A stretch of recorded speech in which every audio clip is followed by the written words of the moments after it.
En el nombre del Padre, y del Hijo, y del Espíritu Santo. Amén. Padre nuestro que estás en el cielo, santificado sea tu nombre, venga a nosotros tu reino. Hágase tu voluntad en la tierra como en el cielo. Danos hoy nuestro pan de cada día y perdona nuestras ofensas, como también nosotros perdonamos a los que nos ofenden. No nos dejes caer en la tentación y líbranos del mal. Hoy es Sábado Santo. Y es un clásico el Sábado Santo predicar de la soledad de María, pero como en la parroquia a las 12 va a haber una meditación expresamente de eso, yo quiero continuar con vosotros con ese compromiso que intenté tomar al principio del confinamiento con motivo de este espanto del coronavirus, continuar con el credo, puesto que además coincide con estos días y ya mañana, domingo de resurrección, podremos empezar el artículo acerca de la resurrección de nuestro Señor Jesucristo. Claro, dice el credo que fue crucificado, muerto y sepultado. Fijaos qué bonito cómo el credo habla del sepulcro, de la tumba de Cristo. Fue sepultado. O sea, no se dejó muerto ahí tirado como un delincuente, que los tiraban incluso a veces como a la gehenna, que era como el basurero de Jerusalén donde se quemaban todas las reses muertas, o como algunos crucificados que los tenían días y días para que los cuervos acabaran con él, con su carne, ¿no? Fue sepultado con todo el respeto. Y al tercer día, y entonces ya con esto te haces a referente que Jesús estuvo en el sepulcro, como decíamos otro día, la tarde del viernes, el sábado completo y parte del domingo. Claro, fijaos, la tumba es algo completamente, por un lado, muy humano. Los animales no entierran a sus, digamos, congéneres.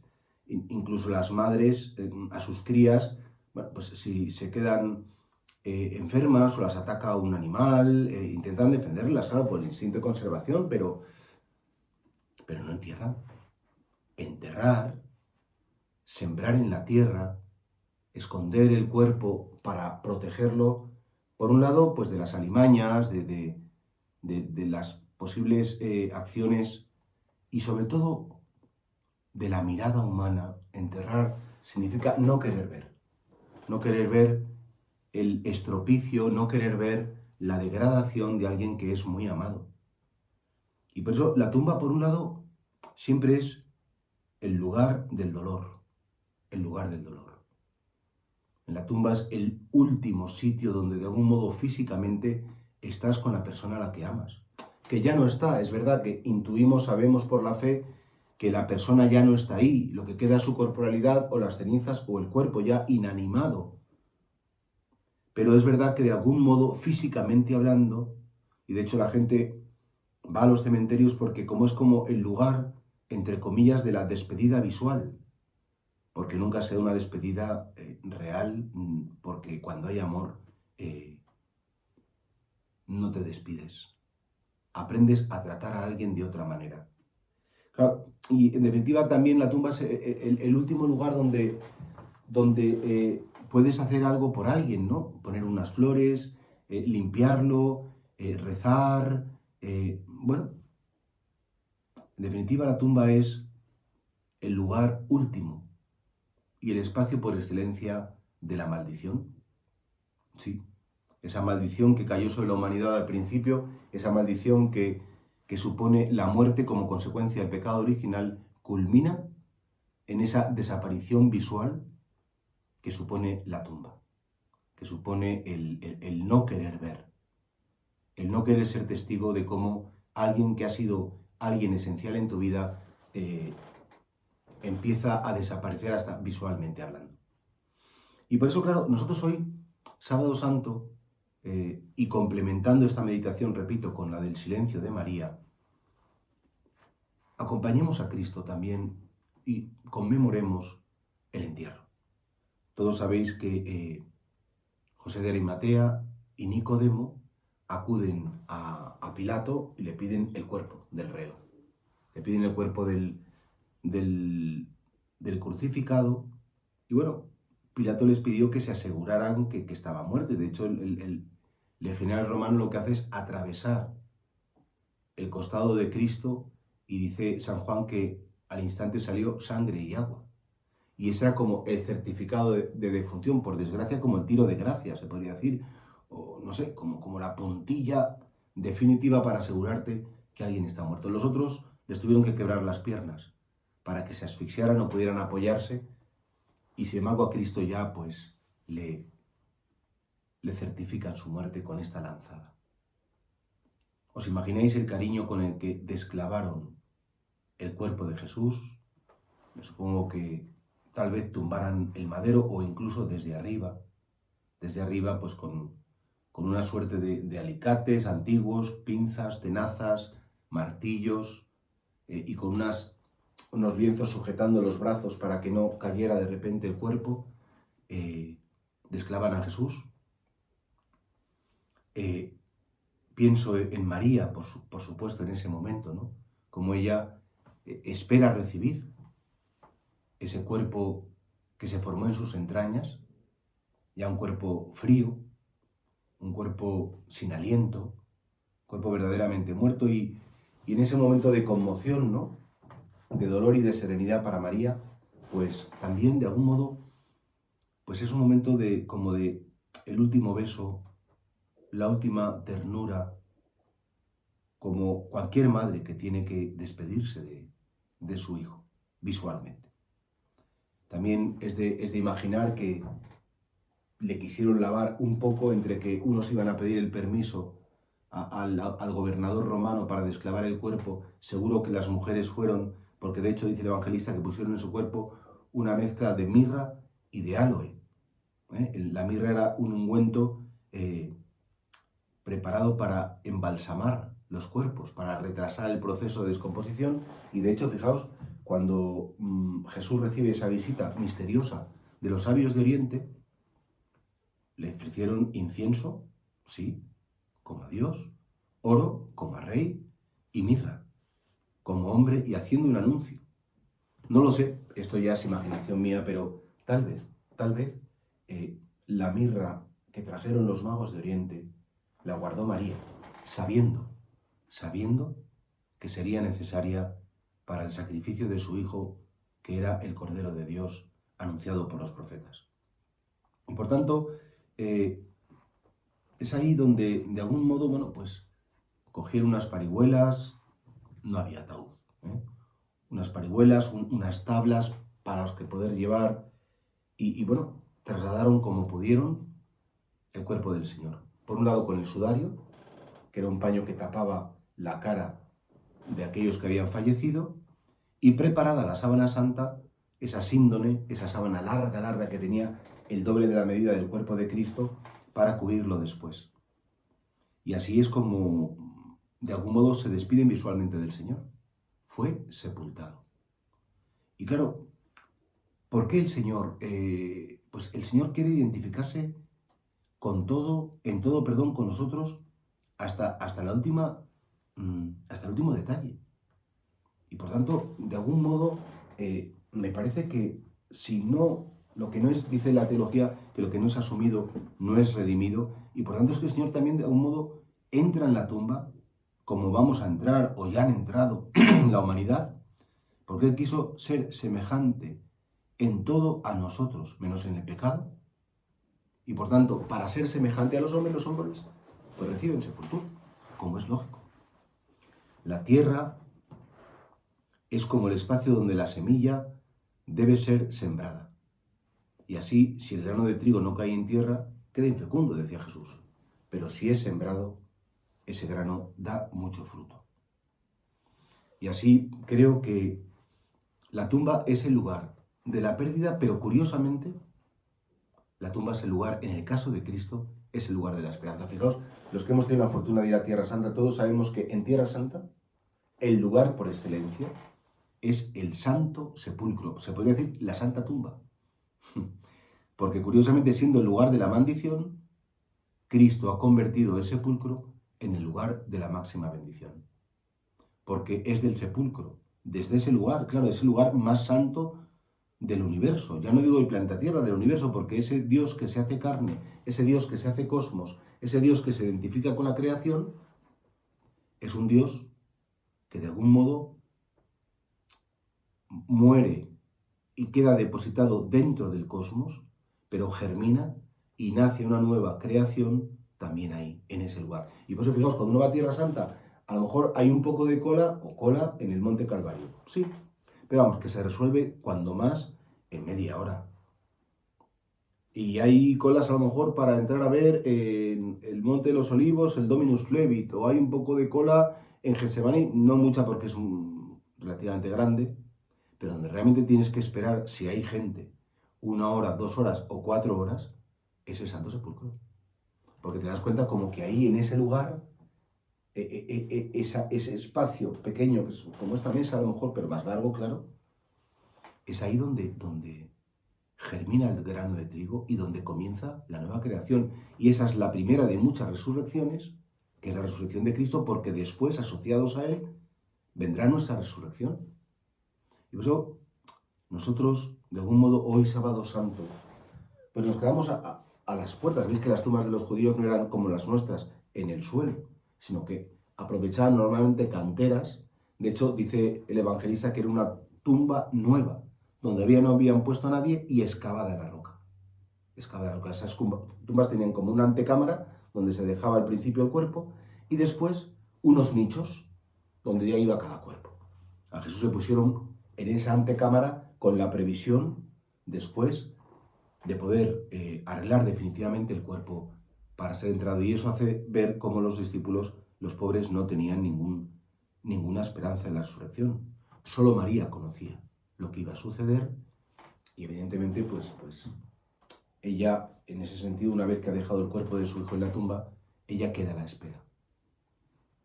Y así el Santo Sepulcro, y así la tumba, y cualquier tumba bendecida, cualquier tumba cristiana, se convierte en nosotros en un lugar de esperanza. Y por eso los cristianos, al principio, sabéis que se querían enterrar alrededor de los mártires, porque estaban convencidos, y esto no es una verdad de fe, esto era una devoción, que se resucitaba en el mismo sitio donde te enterraban, y si resucitabas al lado de un mártir, el mártir intercedería por ti. Por eso, durante muchísimos siglos, se enterró a las personas en las iglesias, porque era terreno sagrado, y hasta hoy en día los cristianos nos gusta reposar en lugar santo, en el campo santo, en un cementerio que la iglesia bendice precisamente como lugar de la espera de la resurrección. Hace años comenzó esa moda de incinerar y tirar las cenizas al monte, al mar, en fin, al estanque del Retiro. Hombre, y respetando, por supuesto, a las personas que hacen eso, nosotros los cristianos, de hecho hay un documento que ha hecho el Papa Francisco como muy claro diciendo, no podemos tirar unas cenizas como el que tira algo que ya no sabes qué hacer con ello para que se integre en el cosmos o en la naturaleza. Es decir, nosotros dejamos en campo santo los restos mortales de los que amamos porque esperamos la resurrección. Claro, y así creo que la tumba se convierte, la tumba de Cristo, el Santo Sepulcro, se convierte en el centro del cosmos, en esa segunda oportunidad que se da a la creación, y de hecho Jesucristo resucitado, lo veremos ya en la enseñanza de mañana, pues es esa nueva creación, es esa nueva oportunidad. Jesucristo resucitado es la respuesta de Dios a la tragedia de la humanidad. Y por tanto, fue sepultado. Jesucristo realmente conoció la tiniebla. Vimos, ¿os acordáis? Ayer Él descendió a los infiernos, hablamos de la separación verdadera del cuerpo y del alma de Cristo, aunque no hablamos del cadáver de Cristo nunca, porque sabemos que ese cuerpo, porque estuvo protagonizado y está protagonizado por la divinidad, no entra en ese proceso de estropeamiento, por decirlo así, pero verdaderamente estuvo muerto el Señor y fue sepultado. Y el credo insiste que esta palabra, que es una palabra maldita en el lenguaje humano, porque la tumba siempre es el lugar, lo he dicho antes, ¿no?, del dolor. Qué bonito que el espacio del dolor se convierte también en el espacio de la esperanza. Esperanza.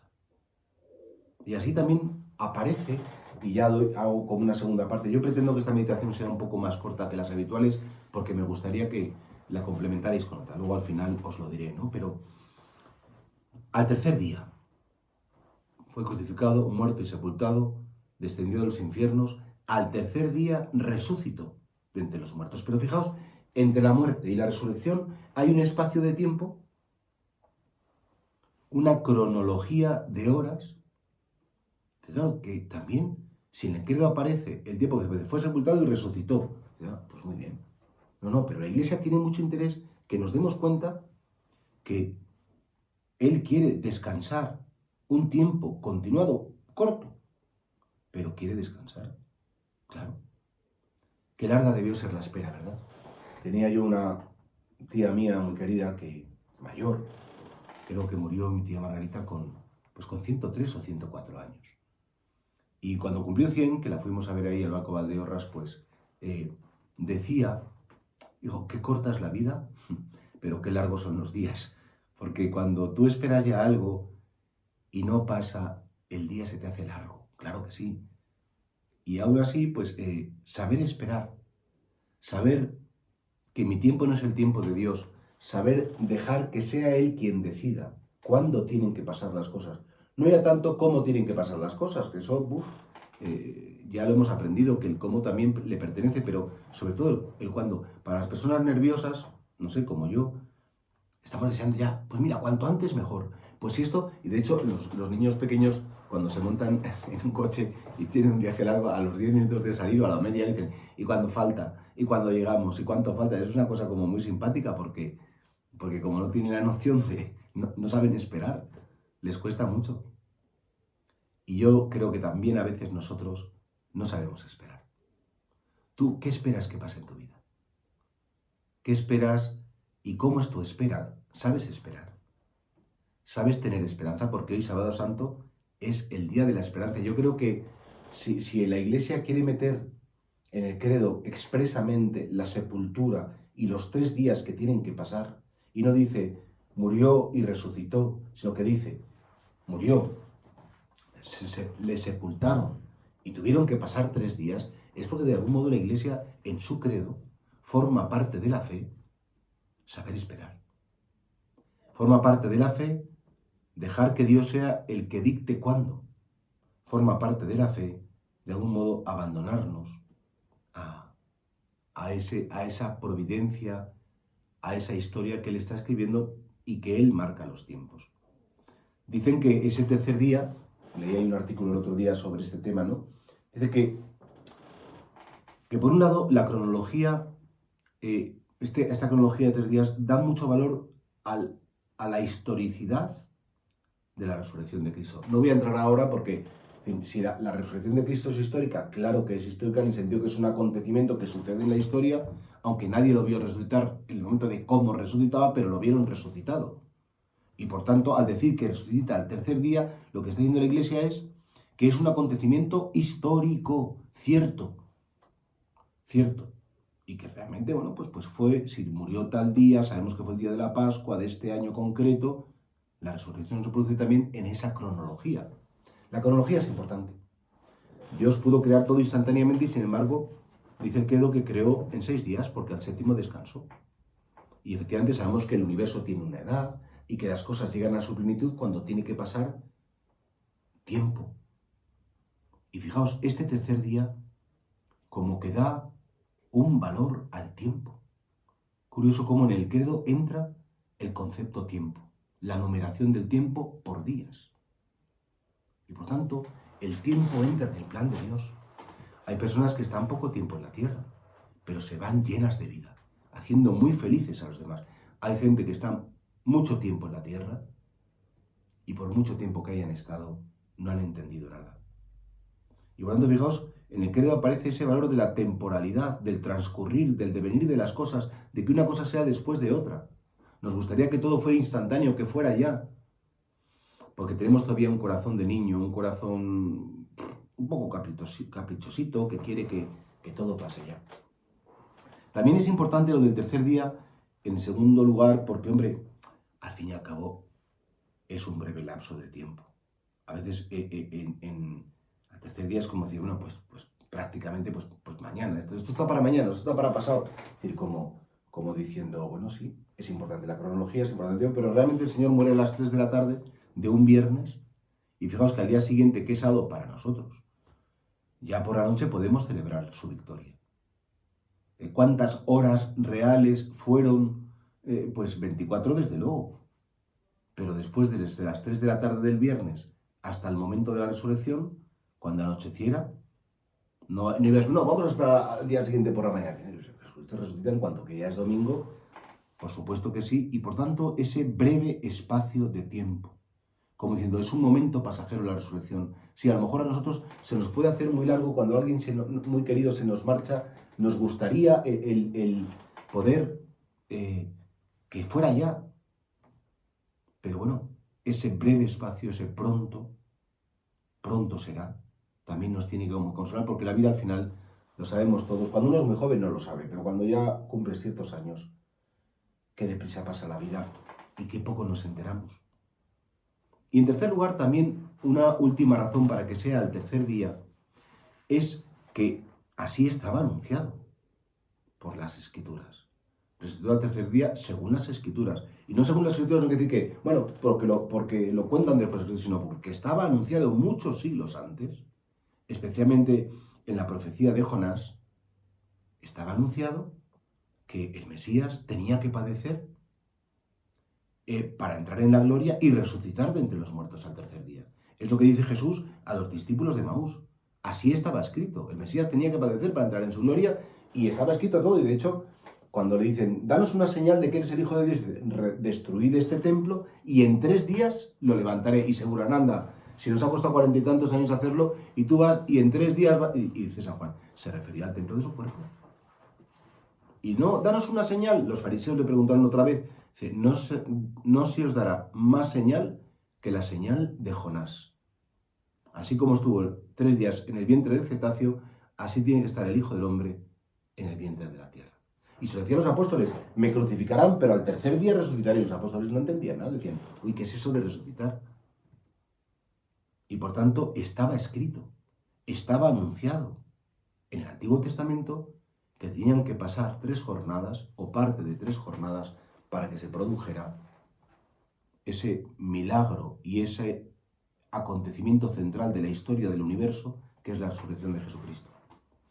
Hombre, sabemos los cristianos que el número 3 hace referencia a la Trinidad, a cada una de las personas divinas. Y eso seguro, pues que tiene algo también de algún modo simbólico que ver. En definitiva, y ya quiero empezar a terminar, este sábado santo, qué día tan bonito para contemplar, para estar a los pies del sepulcro. ¿Qué hizo la Virgen? Quedarse, volver a casa, sentarse. Sabemos que pusieron unos guardias a la puerta del sepulcro, aunque lo taparon con una piedra de estas redondas, fuertes, ¿no?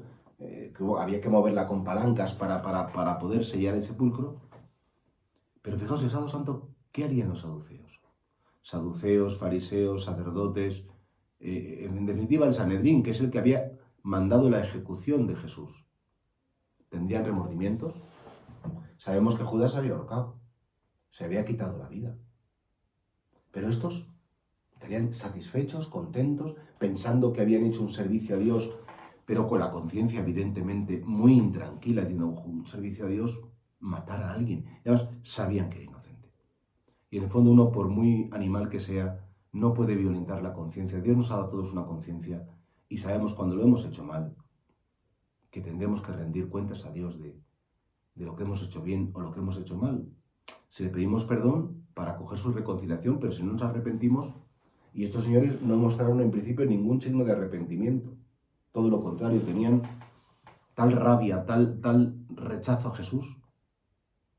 Yo creo que peor lo debió pasar, por ejemplo, Poncio Pilato, porque dice, este es justo, no encuentro ninguna falta en él, no hay por qué matarle. Él por lo menos, Pilato, el pecado de Pilato fue de cobardía, el pecado de Pilato fue de querer mantener la silla, el pecado de Pilato fue el amar su puesto, ¿no?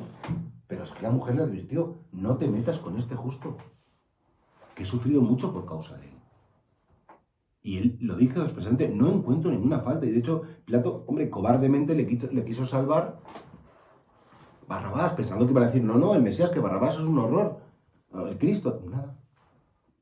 Yo estoy convencido que Pilato tuvo que tener, hasta el final de su vida, una terrible conciencia, no siendo, dice la tradición, que su mujer se hizo cristiana, se bautizó, y bueno, pues no siendo que ella implorara para su marido la conversión, y que ojalá que él, al ser testigo de todo eso, como es el legionario de romanos, la tradición le llama longinos, ¿no? Que se convierta a él morir a Cristo, y dice, realmente este era el Hijo de Dios. ¿Qué harían? Herodes, que se burló de él, hazme una gracia, Mesías, hazme un milagrito. Seguiría ebrio, borracho, seguiría a lo suyo. Bueno, me han traído un delincuente más. El colmo de la mediocridad, haber estado con el Mesías y haberse burlado de él. Sobre todo, ¿qué harían Pedro? Que sabemos que el pobre se echó una llantina cuando negó que le conocía.